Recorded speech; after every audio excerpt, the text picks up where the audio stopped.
자, 가정폭력 피해자로서 이제 배우자하고 자녀가 갈등이 있어서 본인이 좀 우울하다, 불안하다. 그럴 때 이제 그런 상황인데 계속 그 폭력들이 그 배우자의 폭력이 내담자에게도 있을 때 어떻게 이제 상담사가 특히 이 폭력이 성적인 욕설들이 굉장히 이제 있을 때 어떻게 좀 상담에서 이 부분을 다뤄야 되는지 한번 해보겠습니다. 우선 이제 내담자가 가져온 부분들을 이렇게 이렇게 배우자가 성적인 욕설을 내담자에게 그냥 일상의 언어로 하고 있는 거죠. 일상의 언어로 하고 있는데, 우선은 이제 욕을 하는 것 자체가 욕이 언어 폭력이죠. 이게 폭력이 신체적인 폭력, 정서적 폭력, 성적 폭력, 또 뭐 영적인 폭력 이런 부분까지 다 폭력이 포함되잖아요. 중요한 게 이게 이제 이 내담자가 이걸 어떻게 인식하냐를 상담자가 보고 현재도 그게 일어나나 이거를 이제 먼저 그 평가를 해야 되겠죠. 폭력에 대해서는. 그럼 이제 그런 얘기를 하는데 가져왔던 것은 남편과 자녀의 갈등이에요.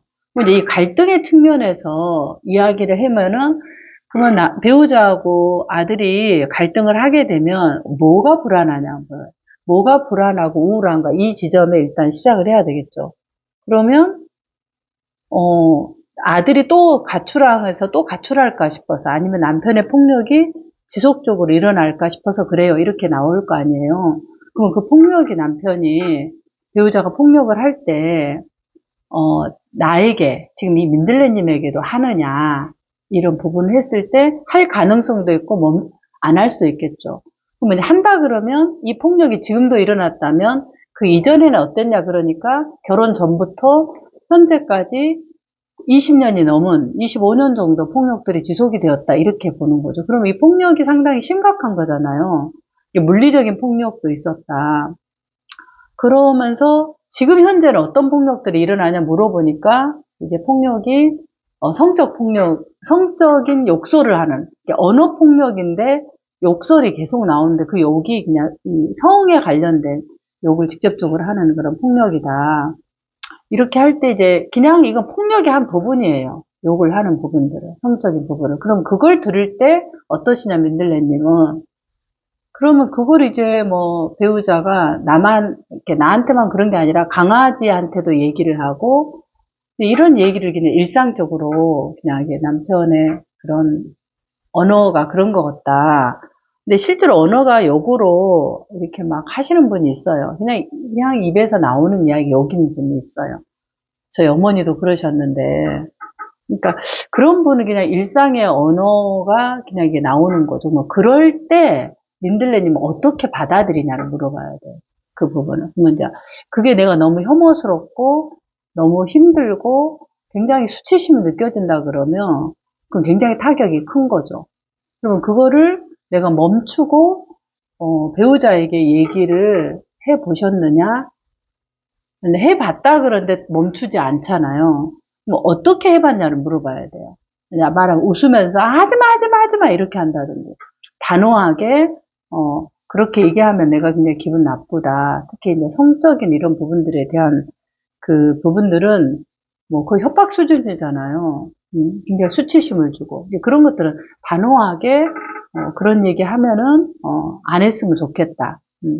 그리고 이제 자녀에 대한 갈등으로 폭력들이 일어날까 싶어서 불안하다 그럴 때는 그 신고라는 방법이 있는데 신고를 사용을 직접적으로 했는지 아니면 이게 단순히 신고할 거다라고만 얘기를 하는 건지 그 부분에 대해서. 근데 얘기를 나 그러면 경찰에 신고할 거다 이렇게 얘기를 해서 배우자의 폭력이 멈춰진다면 굳이 그러면 그건 안 해도 되잖아. 폭력을 그냥 이렇게 얘기만 해주면 되는 거니까 부분들. 그래서 그런 그 법적인 체제의 시스템을 먼저는 이제 활용하는 것이 안전한 방법이죠. 그다음 두 번째는 이제 내담자가 상담 시간에 이런 것들을 얘기를 할 수 있죠. 욕이라는 게. 왜냐하면 일상에서 자기 삶 속에서 배우자가 계속 일상에 욕을 얘기하는데 그걸 상담자가 불편해하거나 얼굴이 막 낯뜨겁거나 이러면은 아유, 이 참 상담자가 지금 이런 부분도 지금 이렇게 잡아서 이거 딱 홀딩해서 들어갈 수 있는 부분도 약해갖고 내 이야기를 어떻게 하겠냐 하고 이제 상담사를 얕잡아 볼 수 있어요. 아니면 상담이 드랍될 수도 있고. 그러니까 내담자가 얘기하고 있는 폭력의 이야기를 하는 거예요. 성적인 이런 욕을 한다 하더라도, 막 성에 관련된 이런 구체적인 이야기들을 하잖아요. 막 이런 그 단어 성기에 대한 여성의 성기를 그대로 얘기를 하면서 남편이 그러고 있다. 뭐 박는다. 막 꼽는다. 이런 얘기도 굉장히 내담자들이 많이 이렇게 하는 이야기 중에 하나예요. 그러니까, 언어의 그냥 표현인 거예요. 그러면 이제 그런 얘기를 들을 때, 성적인 이런 폭력 얘기를 들을 때, 그때 어떠시냐? 그걸 물어봐야 돼요. 그걸 넘어가면 안 돼요.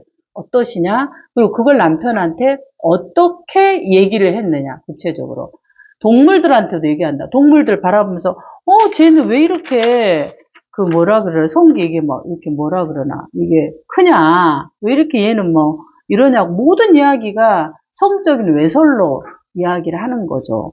그럴 때 당신이 어떻게 민들레님이 하느냐 할 때, 과거에는 그 부분들이, 뭐라 그럴까. 이게 당신의 삶에서 있을 수 있지만, 나하고 결혼 관계에서 적어도 나는 당신하고 그런, 욕을 하면서 결혼 관계를 유지하고 싶지 않다. 원하는 부분. 이분이 지금 원하는 거는 가족들과 함께 교회 가는 거잖아요. 그럼 그 가족들과 함께 왜 교회 가는 게 당신의 삶의 그 부분이냐 그랬을 때, 교회 가면 일단 편안하고, 또 배우자가 뭔가 변화될 거 없고, 이런 기본적인 욕구가 있지 않겠어요? 그럼 그거를 남편에게 얘기를 하는 거죠. 그분들. 나는 욕하면서 이렇게 살고 싶지 않아요. 그래서 그냥 서로 존중하고, 이야기를 욕 안 하고 표현했으면 좋겠어요. 정확하게 얘기를 해야 되는 거죠. 웃지 않고. 그걸 한번 여기서 해봐라. 실제로. 욕을 실제로 했을 때, 내담자에게 실제로 해봐라고 하는 거죠. 역할에 대한 이런 부분들을. 이게 이분은 이제 계속 지금 불안한 거잖아요. 계속. 그래서 본인이 이제 내가 행복하려면 노력을 해야 된다니까 어떤 노력을 하고 싶냐.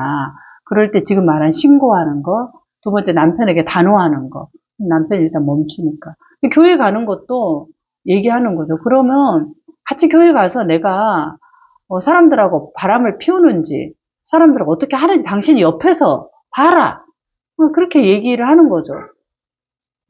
지금 보면은 결혼을 다시 하고 싶다고 얘기를 하거든요. 그러니까 이분이 원하는 건 이 남편과 관계를 유지하고 싶은 게 아니라 결혼을 다시 하고 싶다 할 정도로 후회를 하고 있는 것 같아요. 근데 지금 불안하니까 없는 것보다 이 굉장히 폭력적인 남편이 보호해 준다. 이런 마음이 있어요. 근데 실제로 가정폭력 피해자들이 그런 생각을 해요.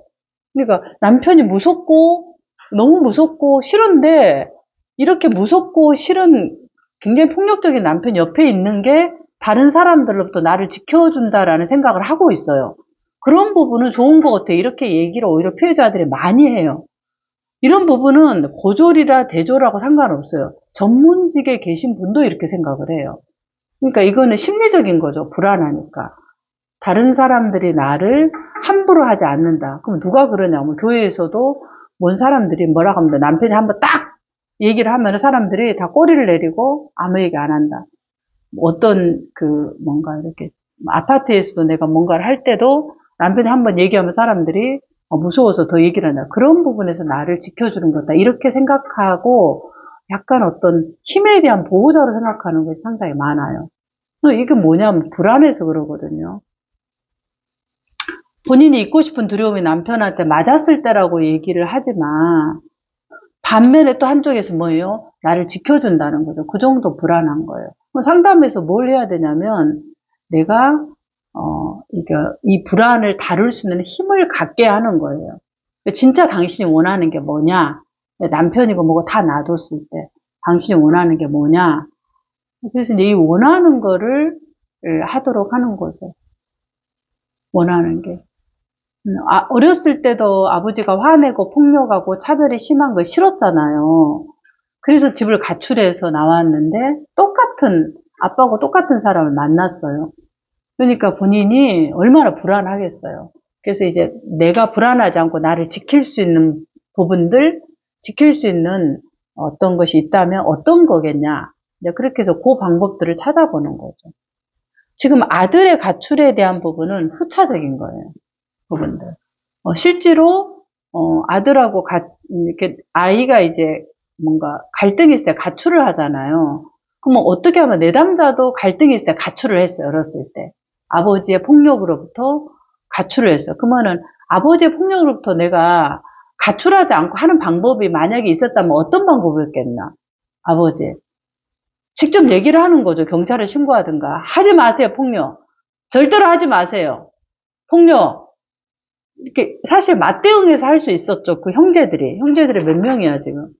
둘, 넷, 여섯, 일곱 명. 칠형제가 아버지 폭력 하나를 그걸 못했겠어요. 사실은 연합해서 폭력을 딱 뭔가 하는데 전부 다 피하니까 다 회피하는 거예요, 폭력을. 사람들이 우리를 어떻게 생각할까? 아이고, 창피스러워라. 그러니까 그냥 내가 내 혼자 그냥 입 다물고 그냥 나가버리는 것이 가출이었잖아. 근데 다시 내가 그 시점으로 돌아간다면 신고를 했다면 어땠을 거겠냐. 싸워야 되는 거죠, 폭력은. 법의 체계를 이용하고 안전하게.